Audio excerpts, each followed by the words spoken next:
together as people like us. Spiritually, we got to connect. It's all about spirituality, right?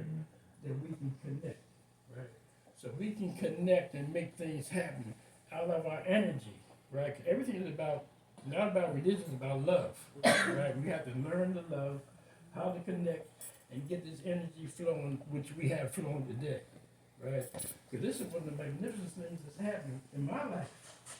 As I move around, a lot of things in my life, right? This energy right now, right, all of us together, can make things happen. It's unimaginable to your minds, right? That we can do things for these knuckleheads out here, bang, bang, bang, right? That we can change the things that's going on, right? Because of what we're doing today. I'm getting together with Brother Chris, young folks. Old folks, young folks can make things happen. I have a loud mouth. Sometimes I talk too much. I'm going to cut it short, right? You got to talk about the karate icon history, the martial arts icon history. Yeah. My background is this, right? My background, as a kid, I was born on 57 Ludlow, in a house, right? When I was about 3 or 4, I went down the bottom. Transition back in the day from the bottom to the top was something that a kid had to really deal with, right? I had a brother that had muscular dystrophy, and the welfare people put me and my other brother in a reform school, right, called Pomeroy near Coatesville, right? I was a curly-haired little kid, real frail, and everything. I was the youngest kid in the institution. They said, "You're going to academy." I went to a reform school, and I was the youngest kid in there. I had to learn how to protect myself, and I did. And kids bullied me and everything. It was a farm school there, right? And we come out the farm one time. I had a doggone hoe, and a big kid bullied me and everything. And I walked across the line. He was whacking me inside the head. Blood went everywhere, and I started seeing a psychiatrist. Did I try to kill a couple people? When I first went there, I was scared. When I left there, which is about a year and a half later, everybody scared me. So now when I come out, now I'm a daddy's kid. Right? I go to all these forums. I went to Paul Revere, I went to Daniel Boone, I went to Sayre, and I went to West Philadelphia High. I was behind in class and everything. I went to the military, I went to the Joint Marines, and then I got involved. I went to Japan, I got involved in the martial arts. Yes. And when I got involved in martial arts, I said, damn, this stuff is different. I'm going to take this all the way out, right? And it changed the way it helped me grow. It turned me into a different person. Then I came up from the martial arts.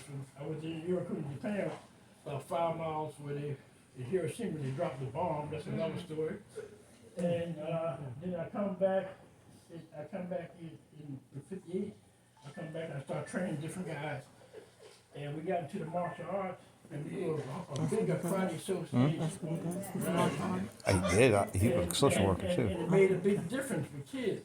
Then, because I was in the projects down 35th and Fairmount down the way, they put me in the people told me, voted me as president of tennis council.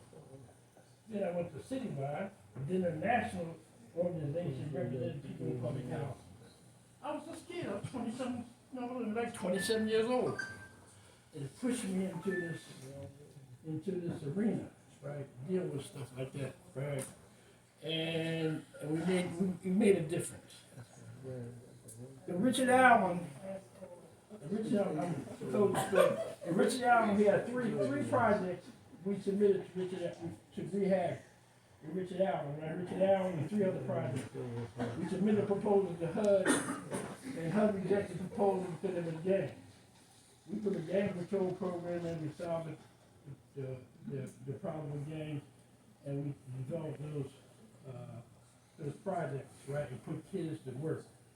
Down the bottom, the brother said something about Young Great Society, Hunter Rice. I was down with Hunter Rice. We worked together, and the Manchester Community Planners, Manchester Community Planners, an umbrella group, right? We put together 125 units apartment complex, right? It was a big deal, it cost like $10 million back in the day.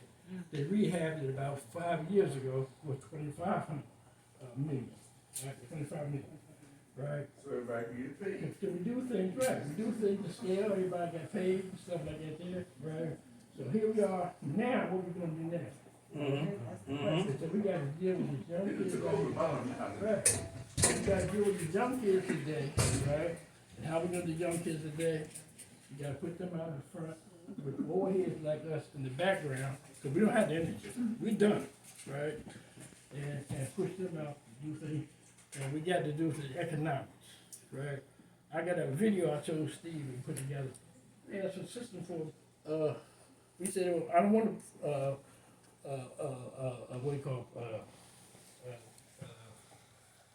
40 mules, right? 40 acres and a mule. 40 acres and a mule. I want $40 billion, right? I know they're gonna give us $40 billion, right? But the fact is, we got an enormous problem out here, right? We gave Ukraine $75 billion last year. We gave $155 billion to foreign economic development, right? How come we can't give $40 billion to black folks? Right. Know why we can't get it? Collectively, our politicians don't go after it. We go after $20 million, and they give it to 50 organizations, and we can't get nothing done. Right? So we're saying, we got to build a high rise. In my video, I said we got to build a high rise, right? A high rise that has economic development there, that has banks in it, insurance companies, and all the tools that we need for black contractors to develop themselves and blah, blah, blah, right? The other thing we need to do, we got to have another institution, transitional academy, to keep our black kids from going into these institutions, these correction facilities, right? You get a kid, he do a little weed and everything, where the kids maybe a little blow, he goes to jail, he goes to an institution. I worked as a corrections officer in Columbus, Ohio. You go in this institution, everything like that there, they become real criminals.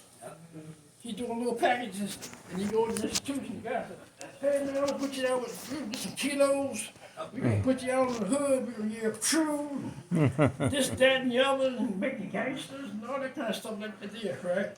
We gotta stop our kids from going to institutions. No rehab in these rehab institutions. We gotta put our own thing in together, right? And show these kids, right? Give them the tools that they need, get into their heads, and package them in a different way. So, can I jump Right. in before that? Sure. I don't mean to interrupt. Right. But I want you to connect with some of these young brothers that they know. Oh, yeah. Y'all meet Brother Floyd. Right. Yes. Yeah. Because I want to get to the two young brothers that just came in, Brother Okay. George. Yeah. So I Now, I'm want gonna cut my short real short, right? Huh? I'm gonna cut it short, right? Okay.